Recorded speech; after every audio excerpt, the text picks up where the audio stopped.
Vous allez sans doute vous faire vacciner dans les prochains mois contre le Covid-19 si ce n'est pas déjà fait. Ce que va subir votre corps avec ce vaccin, comme avec tous les autres vaccins d'ailleurs, c'est rien de moins qu'un entraînement au combat.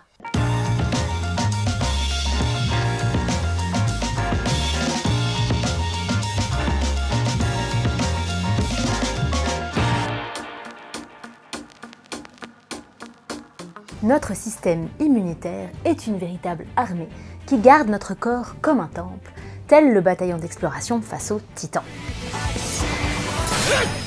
Quand un pathogène tel le SARS-CoV-2 parvient à pénétrer dans notre corps, le combat est lancé. Des soldats super bien entraînés entrent alors en action. Ce sont les lymphocytes, une catégorie de globules blancs.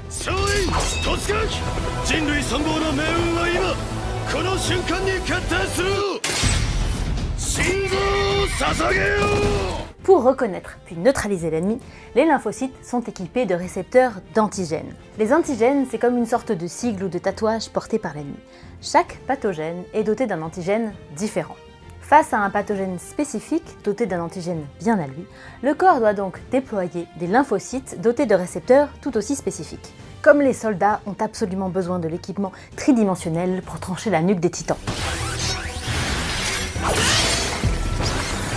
Si l'ennemi est nouveau et qu'il n'a jamais été rencontré auparavant, le système immunitaire va produire tout un éventail de lymphocytes dotés de récepteurs différents jusqu'à ce qu'il trouve celui qui fonctionne sur ce nouvel envahisseur.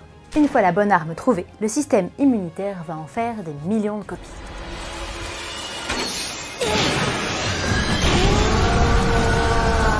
Dans le même temps, il va produire aussi des lymphocytes mémoire, capables de garder en mémoire pour des années les caractéristiques de l'ennemi en cas d'attaque future par le même ennemi. C'est des sortes de vétérans, ceux qui conservent l'art de la guerre contre les titans.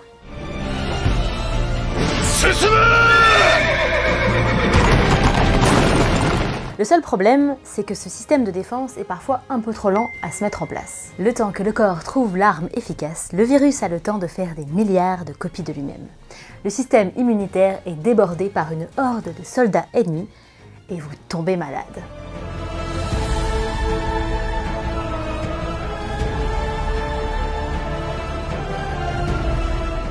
D'où l'intérêt d'un vaccin. La vaccination exploite cette incroyable faculté de mémoire de notre système immunitaire. Elle consiste en effet à lui montrer l'ennemi en avance, afin qu'il déclenche une petite réaction immunitaire et qu'il produise les fameuses cellules mémoire pour se tenir prêt au combat. Ça se passe un peu de la même manière que lorsque la brigade d'entraînement fait ses armes sur des titans en bois. Plus précisément, il s'agit de mettre le système immunitaire en présence de la signature bien spécifique du virus, l'antigène, sans pour autant nous rendre malades. Pour ce faire, plusieurs solutions. On peut par exemple injecter une version affaiblie du virus. C'est cette méthode qu'a mise au point l'un des pionniers de la vaccination, Edward Jenner, au début du XVIIIe siècle. Il s'appuya sur le fait que les travailleurs laitiers ne contractaient pas la terrible variole, car ils avaient déjà attrapé la variole de la vache, beaucoup moins violente, la vaccine. Ils étaient ainsi vaccinés. Lorsqu'ils rencontraient le virus de la variole humaine, leur corps savait immédiatement quelle arme dégainer, car il avait gardé l'ennemi en mémoire. Et plusieurs vaccins contre le Covid-19 utilisant cette méthode sont aujourd'hui en cours de développement. Pour vacciner une personne, on peut aussi lui injecter un virus non plus affaibli, mais carrément mort, comme on le fait par exemple pour l'hépatite A ou la rage.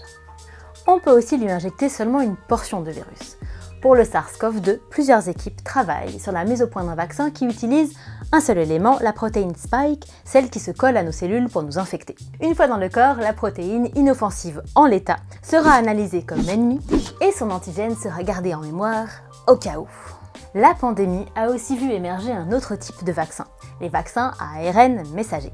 L'ARN, c'est une sorte de photocopie de l'ADN qui permet la synthèse des protéines et donc le fonctionnement de toute la cellule. Il s'agit là de livrer à votre corps non plus l'ennemi, mais les plans, l'ARN donc, pour fabriquer un composant de l'ennemi. Avec toujours le même objectif, déclencher une petite réaction immunitaire et la production de cellules mémoire. C'est sur cette technologie qu'est basé le fameux vaccin Pfizer-BioNTech. Si l'on vous inocule ce vaccin, non, votre matériel génétique ne va pas être modifié. Vous n'allez pas vous transformer en un coronavirus géant, ni en un titan de 15 mètres. Vous allez simplement livrer à votre corps les plans de l'ennemi et lui offrir la possibilité de se préparer au combat pour le terrasser. Alors, dès que possible, foncez vous faire vacciner.